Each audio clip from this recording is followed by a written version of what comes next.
Beloved in the Seventh-day Adventist Church, beloved in the Seventh-day Adventist Church, this very urgent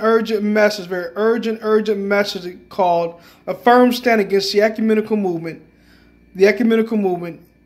Sunday Surge, and New Theology, Part 4.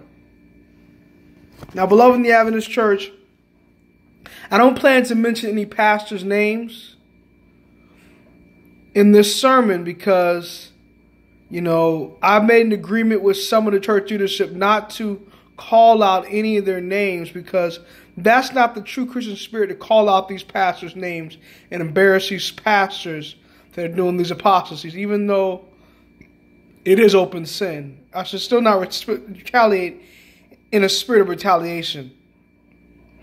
But beloved in the Seventh-day Adventist Church, the ecumenical movement today is very rampant. When they're inviting T.D. Jakes to come to Oakwood to speak at the Evangelism Council, they did back in 2011. When they're inviting Kurt Franklin to sing over at Devon Brown for the Alumni Association during alumni this past year. When they're inviting Fred Hammond to come and sing for Oakwood University Christmas special, which is worship, weeping for Tammuz, and also the ecumenical movement. And that's the ecumenical movement in particular. But when they're teaching neurolinguistic programming, contemplative prayer, and spiritual formation in our schools, and bringing neurolinguistic programming into our churches, when they're doing all these things, these are the apostasies in these last days. Look right here in the book of Ezekiel, beloved in the Adventist Church. In the book of Ezekiel. Ezekiel chapter 8 and 9 states this. It says,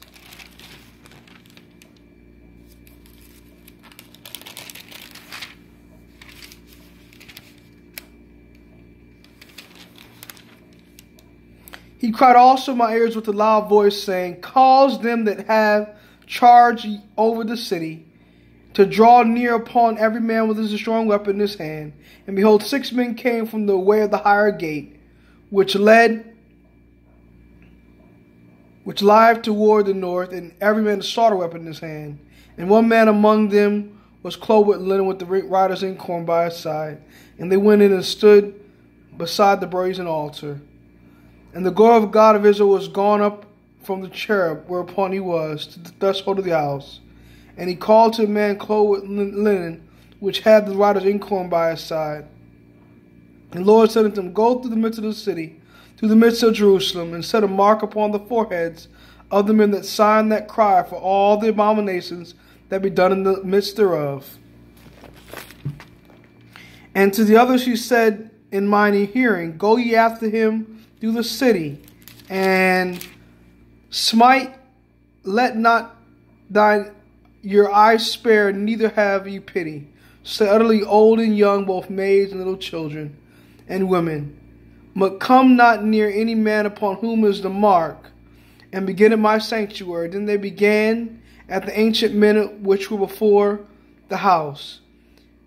And he said unto them, defile the house, and fill the courts with the slain. Go ye forth, and they went forth, and slew in the city. And it came to pass, while they were slaying them, and I was left, that I fell upon my face, and cried, and said, Ah, Lord God, wilt thou destroy all the residue of Israel, in thy pouring out of thy fury upon Jerusalem? Then said he unto me, the iniquity of the house of Israel and Judah is exceeding great, and the land is full of blood, and the city full of perverseness, for they say, the Lord hath forsaken the earth, and the Lord seeth not.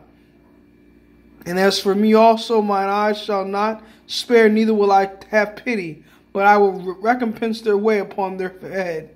And behold, the man clothed with linen, which had the inkhorn by his side, reported the matter, saying, I have done as thou hast commanded me. Now the man with inkhorn, beloved, in the Adventist Church, he represents the people of God that are sighing and crying for all the abominations that be done in the land.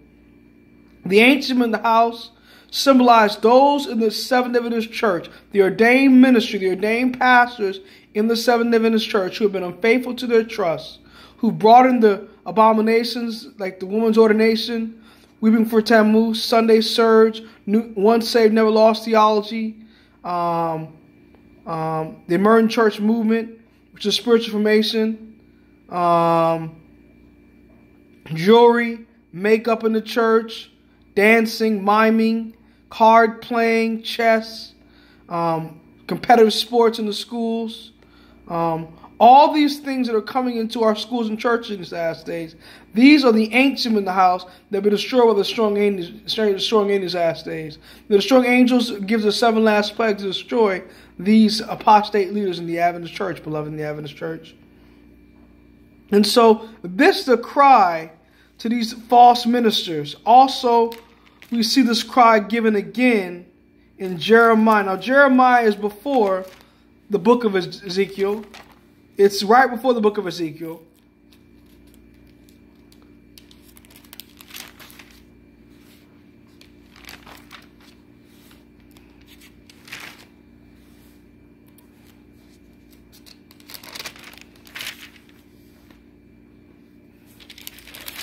It states, "Woe be unto the pastors that destroy and scatter the sheep of my pasture, and have not visited them."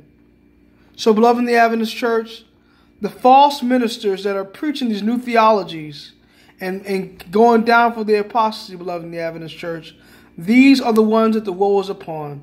They've been unfaithful to their trust. They have not visited the saints. They've not preached present truth in these last days. They're lost, beloved in the Adventist church. And I'm not going to be silent while they continue to teach their heresy and teach for doctrines the commandments of men. I'm not going to support them with my tithe, with my offering, with my soul winning, or with my presence, beloved in the Adventist church. I've decided this now. I've been convicted to stop returning to the conferences that support women's ordination, to elder roles or pastor roles or commissioned pastor roles or new theology or once saved, never lost theology. I've decided to only support ministers that are preaching as thus saith the Lord, and not an abomination to the house of Israel. Because I'm responsible for their apostasy when they preach these things to the lost house of Israel. I'm responsible for their abomination. I'm not going to support them with my tithe, offering, or my influence, beloved. Because they need to be removed. They are not the faithful of Israel. They're going to be removed by their deceived members in these last days. Great controversy says that the mouths that once crowned them with laurels, the hands that once blessed them, will be raised to destruction. Great controversy talks about this, beloved. They're going to kill them in these last days. Also, we need to consider what Sister White says again, and I've read this before. This is taken from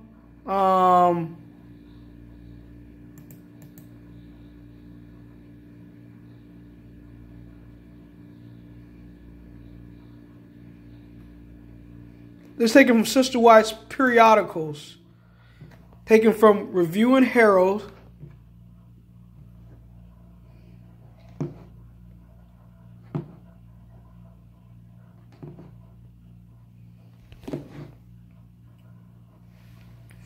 Review and Herald, let me see here, June 8th,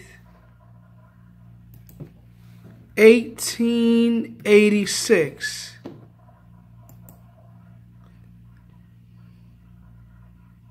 It says, "The true people of God who have the spirit of the work of the Lord and the salvation of the souls of heart will ever view sin in its real sinful character.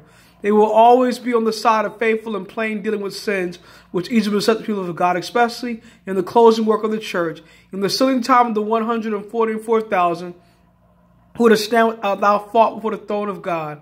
Will they feel most deeply the wrongs of God's professed people? This is for it to be set forth with the prophet's illustration of the last work under the figure of the men, each having a sword weapon in his hand. One man among them was clothed with linen, with the writer's inkhorn by his side. And the Lord said unto them, Go through them into the city, to the midst of Jerusalem, and set a mark upon the foreheads of the men that signed that cry for all the abominations that be done in the midst thereof. Who are standing in the counsel of God at this time? Is it those who virtually excuse wrongs among the professed people of God and murmur in their hearts, if not openly against those who reprove sin? Is those who take their stand against them and sympathize with those who commit wrong? No, indeed. These, unless they repent and leave the work of Satan, oppressing those who have the burden of the work and holding the hands of the sinners of Zion, will never receive the mark of God's sealing approval. They will fall in the general destruction of the wicked, represented by the 5 men bearing the assault weapons.